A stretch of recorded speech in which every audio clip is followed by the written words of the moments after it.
दोस्तों, एक गांव में भीमा नाम का एक किसान अपनी पत्नी तथा 2 बेटों के साथ रहता था। भीमा अपनी कड़ी मेहनत तथा कठिन परिश्रम कर खेती करता और अपने परिवार का भरण पोषण करता था। भीमा किसान के 2 बेटे थे जिनका नाम धीरज तथा नीरज था, लेकिन वे दोनों अपने पिता के कृषि कार्यों में किसी भी प्रकार का योगदान नहीं देते थे। भीमा और भीमा की पत्नी शकुंतला दोनों खेत जाकर कड़ी मेहनत से खेती करते थे और खेती से जो भी मुनाफा होता वे अपने परिवार का पालन पोषण तथा अपने दोनों बेटों की शिक्षा पूरी कराते थे। भीमा और उसकी पत्नी शकुंतला सुबह उठकर खेत में जाते और खेती का काम पूरा निपटा के शाम को घर वापस आते। भीमा के दोनों बेटे प्रतिदिन धीरे धीरे बड़े हो रहे थे। भीमा अनाज की खेती करता था और फसल काटने के बाद वह उन अनाज को बेच दिया करता था और उन पैसों से वे अपने घर तथा अपने दोनों बेटों की पाई पूरी करवाता। भीमा बहुत ही मेहनती था, इसलिए भीमा अपनी अनाज की खेती से वह अपने परिवार का गुजारा करता।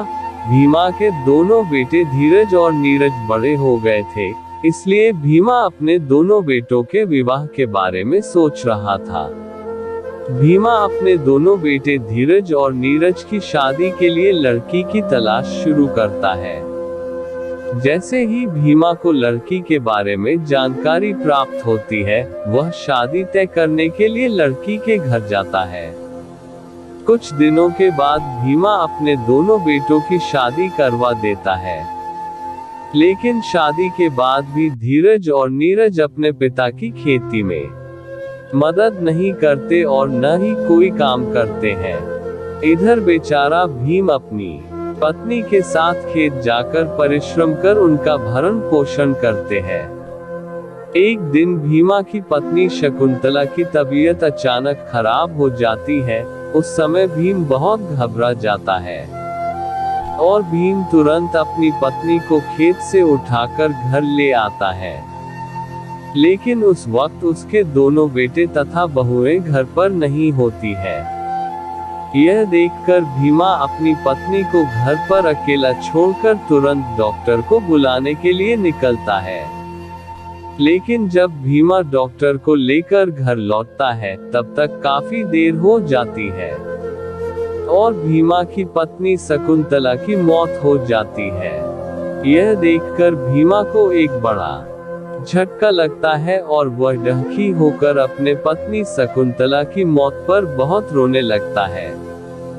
भीमा अपनी पत्नी शकुंतला की मृत्यु के बाद भीमा को अकेलापन महसूस होने लगता है, लेकिन उसके दोनों बेटों को अपनी मां की मृत्यु का कोई दुख नहीं होता है। अगले दिन भीमा दुखी होते हुए भी खेती करने के लिए खेत जाता है। फिर भी धीरज और नीरज अपने पिता भीमा की खेती के काम में किसी भी प्रकार की मदद नहीं करते हैं। भीमा अपनी पत्नी की मृत्यु के बाद अकेले ही खेती करता है और उसके दोनों बेटे तथा बहुएं घर पर आराम से खुशी खुशी रहते हैं और खुशी से खाते हैं। उन्हें अपने पिता की उम्र की बिल्कुल भी परवाह नहीं होती है। धीरज और नीरज अपने पिता की उम्र का जरा भी लिहाज न करते हुए आराम के साथ घर पर रहते थे, जिसके कारण भीम अपने दोनों बेटों से काफी परेशान रहता था और यह सोचता रहता था कि दोनों बेटे घर पर आराम के साथ बैठे रहते हैं, लेकिन खेती के काम में जरा भी सहायता नहीं करते। इस वजह से भीमा बहुत दुखी था। जब एक दिन भीमा सुबह अपने खेत जाकर खेती का काम करने की तैयारी कर रहा होता है, तब भीमा भगवान से कहने लगा, हे भगवान, मैंने ऐसा कौन गुनाह किया जो इतनी बड़ी सजा दे रहे हैं, जो मेरे को ऐसे 2 बेटों की प्राप्ति दिए। ऐसा कहकर भीमा भगवान को कोसते रहता है और अचानक भीमा के सीने में दर्द होने लगता है और भीमा को अधिक सदमे की वजह से अटक आ जाता है। जिसके वजह से भीमा की दर्दनाक मौत हो जाती है। भीमा की मृत्यु के बाद गांव वाले भीमा के बेटों को कई भला बुरा कहने लगे और भीमा के दोनों बेटों को कोसते हुए भीमा के दोनों बेटों ने भीमा की हत्या कर दी, ऐसे सभी ग्रामीण के लोग बोलते रहे, जिससे धीरज और नीरज को काफी शर्मिंदगी महसूस होने लगी। और गांव का मुखिया धीरज और नीरज से कहने लगा कि क्या तुमने अपने पिता भीमा की देखभाल की होती और खेती के काम में साथ दिया होता तो आज तुम्हारे पिता भीमा तुम्हारे साथ होते।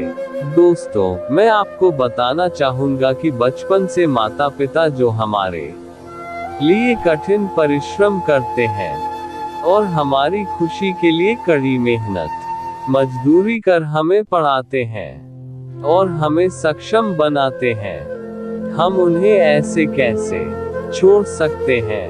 माता पिता हमें इतना प्यार करते हैं और हमारे लिए मुसीबतों का सामना करते हैं और हमें उस काबिल बनाते हैं। हम ऐसे माता पिता को पल भर में ही छोड़ देते हैं। ऐसा न करते हुए हमें अपने माता पिता को भगवान की तरह पूजना चाहिए और उनका आदर सम्मान करना चाहिए, जो माता पिता हमारी उंगली पकड़ के हमें चलना सिखाते हैं। ऐसे माता पिता को जिंदगी में कभी नहीं छोड़ना चाहिए। दोस्तों, यह कहानी थी एक गांव के भीमा किसान की, जिसने अपने परिवार तथा अपने दो बेटों के बारे में सोचकर अपनी जिंदगी मेहनत मजदूरी तथा कठिन परिश्रम से खेती करके अपनी जिंदगी अपने बेटों के प्रति अपना जीवन खेत में ही समर्पित कर दिया।